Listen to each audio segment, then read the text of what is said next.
High highs இன்னைக்கு இந்த டிராமாவுடைய 6th episode தான் பார்க்க போறோம். டிராமாவுடைய ஸ்டார்டிங்லயே லீ இவங்க 3 பேரையும் ஒண்ணா பாக்குறாரு. கோவமா நான் உங்ககிட்ட கொஞ்சம் பேசணும் அப்படின்னு சொல்ல ஜீஹோ முன்னாடி வந்து நிக்க, ஆனா அவரு ஹீரோவோட கையை பிடிச்சு கூட்டு போறாரு. இவங்களுக்கு ஒன்னும் புரியல. ஹீரோவை தனியா கூப்பிட்டு பேசுறாரு. இத பாக்குற இவங்க 2 பேருக்கும் ஒன்னும் புரியல. இவர் என்ன ஹீரோ கிட்ட ரொம்ப நாள் பழகன மாதிரி பேசிட்டு இருக்காரு. ஆல்ரெடி இவன் உங்க அப்பாக்கு தெரியுமா அப்படின்னு ஹீரோயின் கேட்க ஜீஹோக்குமே ஒன்னும் புரியல. இங்க லீ ஹீரோவை பிடிச்சு கத்திட்டு இருக்காரு. நான் எத்தனை தடவை சொல்றது ஜீஹோ கிட்ட இருந்து கொஞ்சம் தள்ளியே இருன்னு ஹீரோ சொல்றாரு. அதெல்லாம் இருக்கட்டும், நீ ஜீஹோவோட அப்பா இல்லையா அப்படின்னு கேட்க உடனே லீ அமைதியாயிடுறான். ஜீஹோ என்கிட்ட இப்பதான் சொன்னான் அவங்க அப்பா இறந்துட்டுதா. நீ என் கண்ணுக்கு இப்பயும் தெரியற அப்படின்னா நீ சாகல. அதே சமயம் ஜீஹோ உன் பையன் கிடையாது. இங்க என்ன நடக்குதுன்னு கொஞ்சம் சொல்றியா? லீயும் ஒரு உண்மையை சொல்றாரு. ஆமா, நான் ஜீஹோவுடைய அப்பா கிடையாது. ஜீஹோவுடைய அப்பா வேற யாரும் இல்ல, அது நீதான் அப்படின்னு சொல்ல இதை கேட்டு ஹீரோ ஷாக் ஆகுறாரு. அப்படியே ஜீஹோவை பார்த்து என்ன சொல்ற, இவ என்னோட பையனா அப்படின்னு முடிக்கிறாரு. இப்ப எல்லாருமே லியோட வண்டியில தான் போயிட்டு இருக்காங்க. அப்ப ஹீரோயின் கேக்குறாங்க நீங்க 2 பேரும் இதுக்கு முன்னாடி பாத்திருக்கீங்களா அப்படின்னு. லியோ இவன் சின்ன பையனா இருக்கும்போது நான் பாத்திருக்கேன் அப்படின்னு சொல்ல உடனே இவரும் ஆமாமா இவன் சின்ன வயசா இருக்கும்போது நானும் பாத்திருக்கேன் அப்படின்னு சொல்ல ஹீரோக்கு ஒரு அடியை கொடுத்துட்டு பெரியவங்களுக்கு மரியாதை கொடுக்க தெரியாதா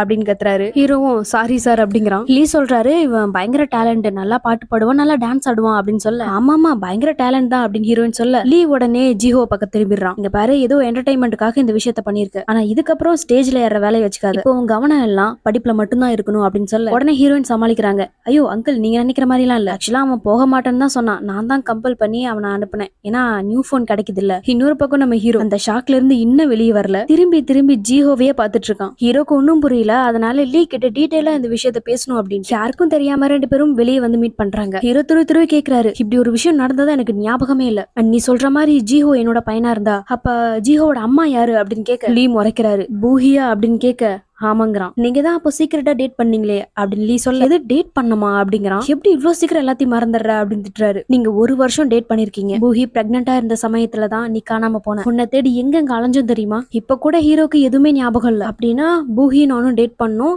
எங்களுக்கு பிறந்தவன் தான் ஜீஹோவா அப்படின்னு கேட்க இதை கேட்டு லீ கோவப்படுறாரு. இங்க பாரு உனக்கும் அவங்களுக்கும் எந்த சம்பந்தமும் இல்ல. நீ என்னைக்கு காணாம போனியோ அப்பவே இவங்க என்னோட பொறுப்பு. இதுக்கப்புறம் எங்க வாழ்க்கைக்குள்ள வந்துடாதுன்னு சொல்லிட்டு திட்டிட்டு போயிடுறாரு. இங்க நம்ம ஹீரோயின் ஜம்முன்னு உட்காந்துட்டு 2 பேரையும் பாத்ரூம் கிளீன் பண்ண சொல்லி வேலை வாங்கிட்டு இருக்காங்க. ஜீஹோ பாத்ரூம் கிளீன் பண்ற லட்சணத்தை பார்த்துட்டு எந்த ஆங்கிள்லயும் என்ன மாதிரியே இல்லையே, இருக்காது இவன் என் பையனாவே இருக்க முடியாது அப்படின்ட்டு போறாரு. ஹீரோக்கு நைட்டு ஃபுல்லா தூக்கம் இல்ல.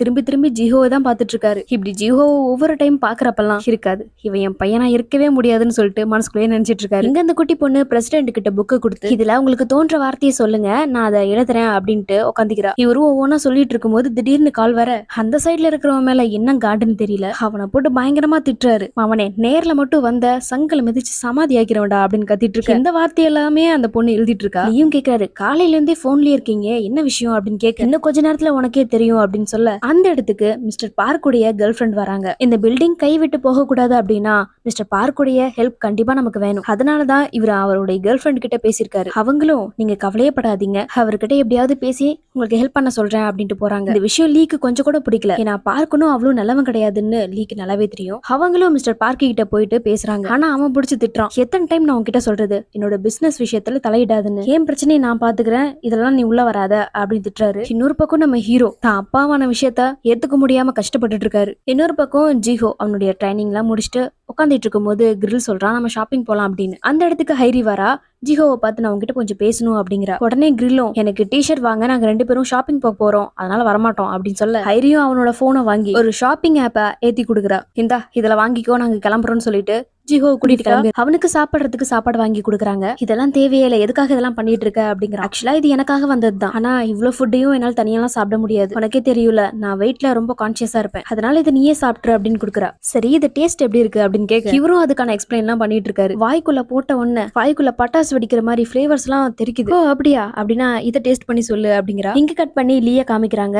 2 பேரும் கடையில பிரெட் எல்லாம் அடிக்க வச்சிட்டு இருக்கு. அந்த இடத்துக்கு ஹீரோ வந்துட்டு லீய கூப்பிடுறாரு. இவரும் பூஹி பாத்திர கூடாதுன்ட்டு மறைஞ்சு போறாரு. வெளியே வந்து கத்துறாரு. எத்தனை தடவை தான்டா சொல்றது, பூஹி உன்னை பாத்திருந்தா என்ன நடந்திருக்கும் அப்படின்னு கத்த. டே எனக்கு உன்னோட ஹெல்ப் வேணும்டா அப்படின்னு சொல்லிட்டு ஒரு சிம் கடைக்கு கூட்டு போறாங்க. அவருக்கு கிடைச்சிருக்கும் இல்லையா புது மொபைல், அந்த மொபைலுக்கு ஒரு சிம் கார்டு வேணும். பட் ஹீரோ கிட்ட தான் எந்த ஐடி ப்ரூஃபும் இல்லையே, அதனால லீயோட ஹெல்ப்பால வாங்கிக்கிறாரு. கூடவே அங்க இருக்கிறவங்க கிட்ட இந்த போன்ல லொகேஷன் ட்ராக் மட்டும் எனக்கு செட் பண்ணி கொடுங்க அப்படின்ட்டு அங்க கேட்டு வாங்கிக்கிறாரு. நெட்வொர்க் கனெக்ட் ஆன உடனே ஹீரோக்கு ஒரே குஷி. டேலி இங்க பாடுறா மஜாவா இருக்கு அப்படின்னு கத்த. மானத்தை வாங்குறானே அப்படின்ட்டு. ஒண்ணும் இல்லைங்க, என் தம்பிக்கு கொஞ்சம் உடம்பு சரியில்லை, அப்பப்ப இப்படிதான் தான் பண்ணுவான் அப்படின்ட்டு அங்க இருந்து போறாரு. லீ கேக்குறாரு இதுக்கப்புறம் நீ என்ன பண்ண போற அப்படின்னு. உடனே ஹீரோ இப்பவும் நீ சொன்னதுல எனக்கு எந்த நம்பிக்கையும் இல்ல, அதனால பூஹி கிட்டே நான் உண்மையை கேட்க போறேன் அப்படின்னு சொல்ல இவரா சட்டையை பிடிச்சிட்டு கத்துறாரு, இங்க பாரு இந்த ஐடியாவை இப்பவே உன் மைண்ட்ல இருந்து அழிச்சிரு, உன்னால அவ ஆல்ரெடி கஷ்டப்பட்டுட்டா, இதுக்கப்புறமும் அவளை நீ கஷ்டப்படுத்த நான் அலோ பண்ண மாட்டேன் அப்படின்னு கத்த சரி சரி இதுவும் பண்ண மாட்டேன் அப்படிங்கிறாரு. இங்க ஹீரோயின் அவங்களுக்கு வேலை போனதுனால கிடைக்கிற சின்ன சின்ன வேலையை பார்த்துட்டு இருக்காங்க. அடிக்கிற வெயில இந்த மாதிரி காஸ்டியூமை போட்டுட்டு எல்லாருக்கும் நோட்டீஸ் கொடுத்துட்டு இருக்காங்க. பாவம் அவங்களால முடியல. அப்பதான் அவங்களுக்கு ஒரு மெசேஜ் வருது, 4 மணிக்கு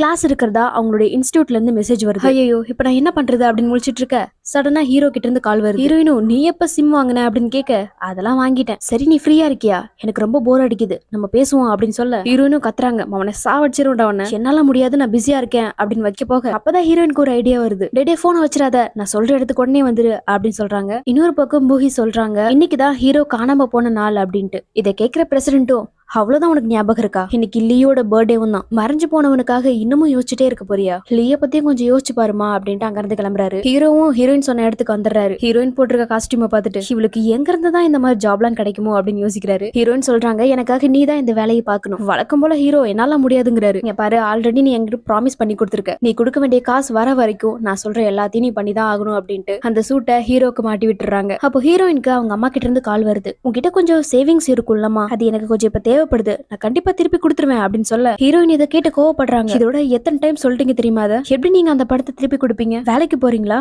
இல்ல உங்களுக்கு தெரிஞ்சதெல்லாம் பாய் ஃப்ரெண்ட் தேடுற வேலை தானே அப்படின்னு சொல்ல அவங்க அம்மாவும் கத்துறாங்க, அம்மா கிட்ட இப்படிதான் பேசுவியா அப்படின்னு சொல்லிட்டு போனை வச்சதுக்கு அப்புறம் ஹீரோயின் அழுதுட்டு இருக்காங்க. இது எல்லாத்தையுமே ஹீரோ பார்த்துட்டு தான் இருக்காரு. உடனே ஹீரோயின் தலையில இதை மாட்டி விட்டுறாரு. பக்கத்துல வந்து உட்காந்துட்டு உனக்கு இது தேவைப்படும் நினைச்சேன் அதனாலதான் போட்டு விட்டேன் அப்படின்ட்டு உட்காந்துக்கிறாரு. இங்க லீ ஜுவல்லரி கடைக்கு வந்துட்டு பூஹி கிட்ட எப்படியாவது தன்னோட ஃபீலிங்ஸை சொல்லிடணும்ட்டு ரிங் வாங்குறதுக்காக வந்திருக்காரு. இங்க கட் பண்ணி இவங்க 2 பேரை காமிக்கிறாங்க. ஹீரோயின் கிட்ட கேக்குறாரு, அம்மா இந்த ஜீஹோ எப்படிப்பட்டவன் அப்படின்னு கேட்க அவங்களும் அவனை பத்தி சொல்றாங்க. அவனுக்கு ஒரு ஸ்டார் ஆகணும், அதுதான் அவனுடைய பெரிய கனவு. இப்போதைக்கு அவன் ஒரு ட்ரைனியா தான் இருக்கான். என்ன சொல்ற, அவன் சிங்கராக ட்ரை பண்றானா அப்படின்னு கேட்க ஆமா இப்போ வரைக்கும் அந்த விஷயத்த சீக்கிரட்டா தான் வச்சிருக்கான். அவங்க வீட்டுல இருக்கிற யாருக்குமே தெரியாது, ஏன் அவங்க அப்பாக்கு கூட. அவங்க அப்பாக்கு இந்த விஷயம் சுத்தமா பிடிக்காது, இது அவருக்கு தெரியவே கூடாது அப்படின்னு நினைக்கிறான். இந்த லீ ஏன் இப்படி பண்றான் அப்படின்னு சொல்ல ஹீரோயின் மண்டையிலேயே ஒண்ணு போடுறாங்க, அவர் ஒன்னும் ஃப்ரெண்டு கிடையாது, எதுக்காக பேர் சொல்ற, சரி இதுக்காக அடிப்பியா அப்படின்னு திட்டுறாரு. சரி நீ எனக்காக நிறைய ஹெல்ப் பண்ண இன்னைக்கு, சோ உனக்காக ஒரு ரிவார்டு வீட்டுல காத்திருக்கு அப்படின்னு சொல்ல வீட்டுக்கு வந்த உடனே அந்த ரிவார்டை தான் தேடுறாரு. ஒரு பேகும் இருக்கு, அதுக்குள்ள ஒரு ஷூ இருக்கு. இவளை என்னமோ நினைச்சோம், நல்ல கிஃப்டா தான் கொடுத்துருக்கா அப்படின்னு சொல்லிட்டு அதை போட்டு வேற பாக்குறாரு. அப்போ அந்த இடத்துக்கு வந்த ஜீஹோ இதை பார்த்துட்டு கத்துறாரு, எவ்வளவு தைரியம் தான் இதை போட்டிருப்ப, இது நான் வாங்கி வச்சது அப்படின்னு புடுங்கிக்கிறாரு. ஹீரோயின் வந்த உடனே நடந்த விஷயத்தையும் சொல்றாரு. ஹீரோயினும் இது ஷூ எடுத்தியா, அட பாவி அது அவங்க அப்பாக்காக வாங்கினது, இன்னைக்கு அவரோட பர்த்டே, அதனால பர்த்டே கிஃப்டா அதை வாங்கணும். சரி அப்போ என்னோட ரிவார்டு எங்க அப்படின்னு கேட்க அங்க இருக்கே அப்படின்னு சொல்லி அங்க ஒரு கிம்பாப் இருக்கு, இதுவா என்னோட ரிவார்டு அப்படிங்கிறாரு. மேல ஜீஹோ தனியா உட்காந்துட்டு இருக்காரு. ஹீரோயின் அங்க போயிட்டு அவரோட மடியில படுத்துக்கிட்டு எனக்கு ரொம்ப டயர்டா இருக்கு, கொஞ்ச நேரம் இப்படியே இருந்துக்கிறனே அப்படின்னு கேக்குறாங்க. இவரும் இன்னைக்கு நாள் எப்படி போச்சு, ஏதாவது வேலை கிடைச்சதா அப்படிலாம் பேசிட்டு இருக்க, சின்ன சின்ன வேலை தான் கிடைக்குது, ஏதோ தேடிட்டு இருக்கேன் அப்படின்ட்டு 2 பேரும் பேசிட்டு இருக்கும் போதே ஹீரோயின் தூங்கிடுறாங்க. நெக்ஸ்ட் டே மார்னிங் காமிக்கிறாங்க. கிரில் ஒரு பேக்கை ஹீரோ கிட்ட கொடுத்து இதுல ஜீஹோடைய திங்ஸ் எல்லாம் இருக்கு, அவனோட ட்ரைனி சூட்டும் கூடவே அவனோட ஐடி எல்லாம் இருக்கு, ஜீஹோ வந்தா மறக்காம இதை கொடுத்துரு அப்படின்ட்டு போறான். ஹீரோவும் அதுல என்னென்ன பொருள் இருக்குன்னா பாத்துட்டு இருக்காரு. ட்ரைனிக்கான ஐடிங் கார்டு, அவனோட சூட் அப்படின்னு நிறைய இருக்கு. சாப்பிடறதுக்கு ஒண்ணுமே இல்ல, ஒரே குப்பையா இருக்குன்னு சொல்லிட்டு அந்த பக்கம் தூக்கி போடுறாரு. இந்த பேக்கும் அந்த கிஃப்ட் பேக்கும் ஒரே மாதிரி இருக்கு. காலையில கிளம்பும் போது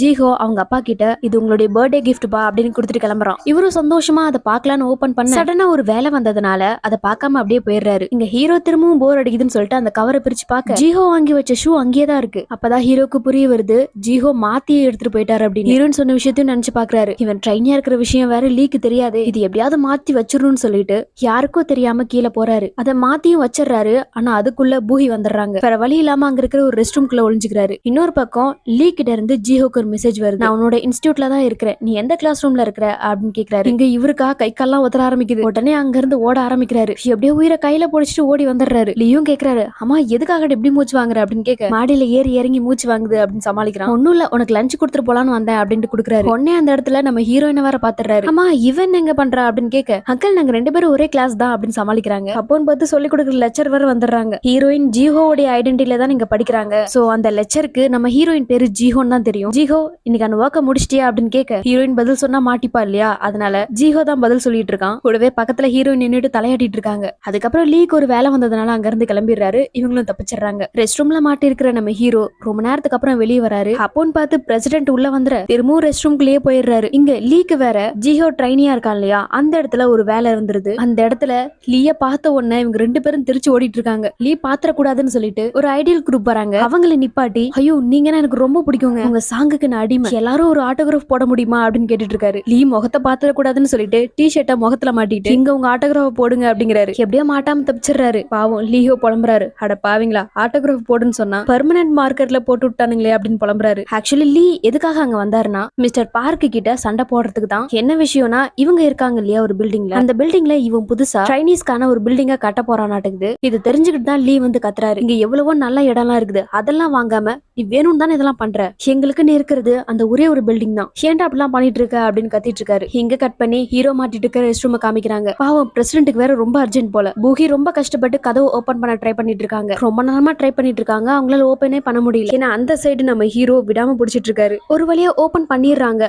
பிரசிடென்ட்டும் கதவு ஓபன் பண்ணி, ஆஹா சொர்க்கவாசலே திறந்த மாதிரி இருக்குன்னு சந்தோஷப்படுறாரு. உடனே அந்த குட்டி பொண்ணும், தாத்தா ரொம்ப சந்தோஷத்துல நீங்க பேண்ட்லயே போயிட்டீங்க, ஐயோ என் மானமே போச்சே அப்படின்னு கத்துறாரு. ரெஸ்ட் ரூம்ல ஹீரோ இல்ல. அப்ப எங்க போயிருப்பாருன்னு பார்த்தா ரெஸ்ட் ரூமுக்கு மேல ஒரு டோர் இருக்கு, அது வழியா தான் போயிட்டு இருக்காரு. இன்னொரு பக்கம் பூஹி ஹீரோ காணாம போன அந்த நாள் அன்னைக்கு மெமோரியல் மாதிரி பண்ணிட்டு இருக்காங்க. அப்படியே மேல காமிக்கிறாங்க. நம்ம ஹீரோ ரொம்ப கஷ்டப்பட்டு அந்த குறுகலான இடத்துல போயிட்டு இருக்காரு. சடனா அந்த சீலிங் உடைஞ்சு ஹீரோக்கு வச்சிருந்த அந்த படையல் மேலே விழுந்துடுறாரு. இதை பாக்குற எல்லாருக்கும் நெஞ்சு வலியே வந்துருது. யாரா அவன் அப்படிங்கிற மாதிரி எல்லாரும் பாத்துட்டு இருக்காங்க. அப்படியே இந்த எபிசோடு முடியுது. அடுத்து என்ன நடக்க போகுது அப்படிங்கறத நெக்ஸ்ட் எபிசோட்ல பார்க்கலாம். Thanks for watching.